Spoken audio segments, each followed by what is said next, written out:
धर्म संस्कार पूजन चैनल में आपका स्वागत है मित्रों। क्या पूर्व जन्म के कर्मों से हमारे वर्तमान जीवन पर क्या प्रभाव पड़ता है और हमारे घर के सदस्य और संतान हमें क्यों दुख देते हैं, आइए जानते हैं।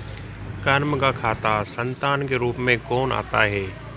मित्रों, पूर्व जन्म के कर्मों से ही हमें इस जन्म में माता पिता, भाई बहन, पति पत्नी, इनका मित्र शत्रु, सगे संबंधी इत्यादि संसार के जितने भी रिश्ते नाते हैं सब मिलते हैं, क्योंकि इन सबको हमें तो कुछ न कुछ देना होता है, इससे कुछ लेना होता है। वैसे संतान के रूप में हमारा कोई पूर्व जन्म का संबंध ही आकर हमें जन्म लेता है, जिसे शास्त्रों में 4 प्रकार में बताया गया है। मित्रों, कमेंट में जय श्री कृष्णा जरूर लिखें।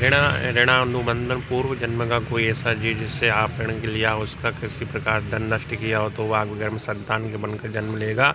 धन बीमारी व्यर्थ होगा, कार्यों में कष्ट करेगा जब इसका हिसाब पूरा होगा।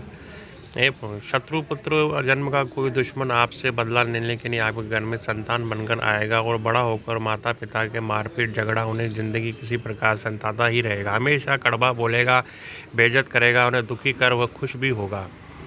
उदासीन पुत्र, इस प्रकार की संतान ना तो माता पिता की सेवा करती है और न ही कोई सुख देती है और उनको उनके हाल पर ही मरने के लिए छोड़ देती है। विवाह होने पर यह माता पिता से अलग भी हो जाते हैं। मित्रों, सेवक पुत्र, पूर्व जन्म में यदि आपने किसी की बहुत सेवा की है तो अपनी हुई सेवा का ऋण उतारने के लिए आपकी सेवा करने के लिए पुत्र बनकर आता है। जो बोया है वही काटेगा। अपने माँ बाप की सेवा ही आपकी औलाद बुढ़ापे में आपकी सेवा करेगी, वरना कोई आपको पानी पिलाने वाला भी पास नहीं होगा। आप ये समझिए कि ये सब बातें केवल मनुष्य पर ही नहीं, इन 4 प्रकार के जीवों पर भी हो सकता है। जैसे आपने किसी गाय की स्वार्थ से सेवा की है तो वह पुत्र और पुत्री बनकर आ सकती है। यदि आपने गाय को स्वार्थवश पालकर दूध देता बंद करने के पश्चात उसे घर से निकाल दिया हो तो वह ऋणाबंधु पुत्र या पुत्री बनकर जन्म लेगी। यदि आपने किसी निरपराध जीव को सताया तो वह आपके जीवन में शत्रु बनकर आएगा। इसीलिए जीवन में कभी किसी का बुरा न करें, क्योंकि प्रकृति का नियम है, आप जो भी करोगे वो सो आपको इससे जन्म में या अगले जन्म में 100 गुना कर मिलेगा। यदि आपने किसी को 1 रुपया दिया हो तो समझो आप खाते में 100 रुपये जमा होगा। कमेंट, यदि आपने किसी का 1 रुपया छीना है तो समझो आपकी जमा राशि 100 रुपये निकलेंगे।